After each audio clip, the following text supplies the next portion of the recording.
And you can deal with things that are subtle and not so subtle. And even with very subtle things like making an interpretation on subtle problems, you can really formulate an interpretation in a step-by-step, almost cookbook approach if you follow each of those steps. Get yourself a good notepad. But in general, I would strongly say that all interventions should come from a place of benevolence, humility, and openness to the possibility that you will be wrong, because you will be sometimes. We all are. And that's just how life is, but we're all doing our best in this strange human experience. So now this is the time for shameless plugs and questions. So as Justin noted in the beginning, my most recent book was on psychodynamic therapy techniques, where we get into everything we talked about with a chapter on each of those techniques. And I also get into supportive therapy techniques, how to fix alliance ruptures, and things like that. And the previous two books were on rare and unusual disorders. So I have a book on sleep paralysis, which is a fascinating historical and cultural, just the richness to it. And I edited a volume of 21 rare and unusual disorders, ranging from exploding head syndrome, sexsomnia, which is where people have sex in their sleep without being aware of it, all the way up to necrophilia. What are some other disorders in there? Lots of interesting stuff.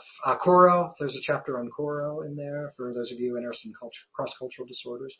But yeah, thank you for coming to the talk, and I have some time for question here.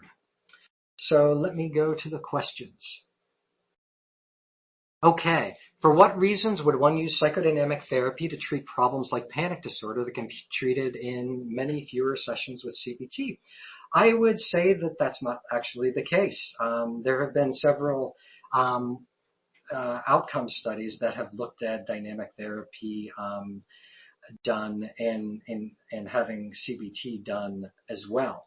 So having one group randomized into a CBT arm, one group randomized into a psychodynamic arm, and then another group randomized into a behavior therapy arm.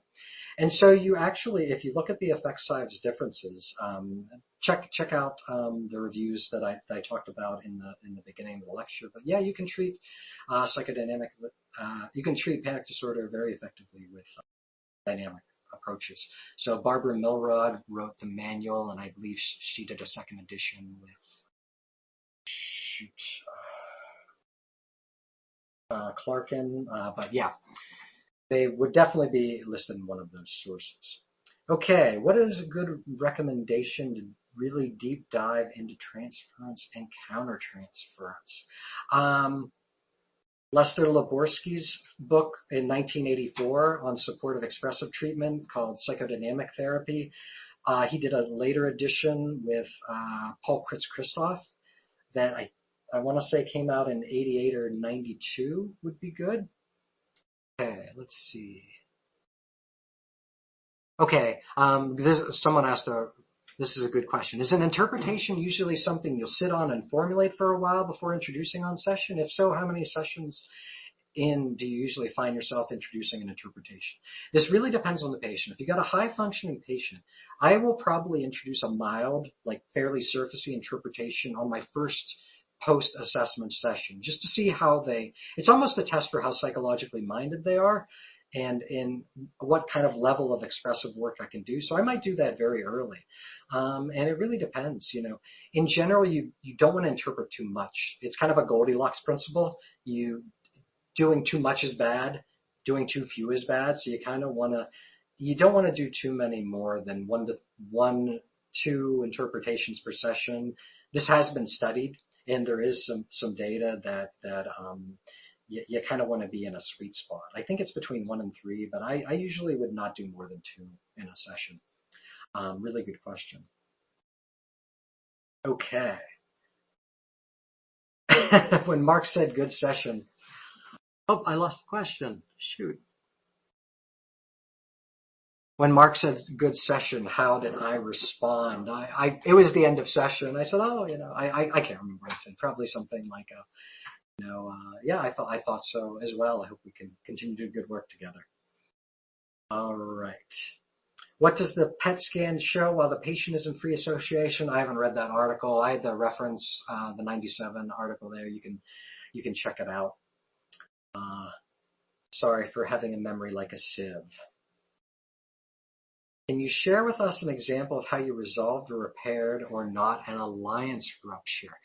This would take some time as there are a few steps for doing it. But the first step of resolving any alliance rupture is to stop what you're doing and attend to the rupture. And this can be very hard to do because usually I won't say usually, but often when a therapist will feel that something's wrong in session, they might have a tendency to stick more to the rules. So they might, stick a bit more firmly to working on that hierarchy. If you're doing exposure therapy, or maybe pushing down a particular thematic lane in dynamic therapy. And so they become more adherent, essentially. You don't want to do that, and that can actually make the rupture worse. So the first step is really to attend to the rupture. And then the second step, it also depends on the type of rupture, but in general, the second step is going to be to get the patient talking. Get them to articulate what's going on for them. Are they upset with you? Are they angry with you? Are they disappointed in you? And all the while, the therapist has to be non-defensive and start getting them talking and paying attention. Are they avoiding something about the rupture? And then oftentimes through that process, that will work towards healing the rupture. And there might be a place for the therapist to also acknowledge their role in it. If they misspoke or they were a bit terse in something they said and hurt the patient's feelings, it's perfectly appropriate to say, I realize how that must have made you feel, and I'm sorry for that. That was certainly not my intention. And I got to say, ruptures happen way more frequently in session than therapists think they do, and there are oodles and oodles of data on this. Okay, so and it's far easier for people that are watching tapes to see the ruptures, and patients for see ruptures, than therapists. Some studies say they happen almost every session. So you really have to attend to them and be open to them, but they can be really powerful. You can really get a true corrective emotional experience by working through a rupture with a patient that might have had a really bad trauma history or might have profound difficulties handling conflicts with others. Doing that in a safe way with a therapist who's not attacking them, not telling them they're stupid, not telling them, oh, you're not being dismissive like that. That can be amazingly powerful. So ruptures are unavoidable, but when you see them happen, you should deal with them. So we're just about out of time.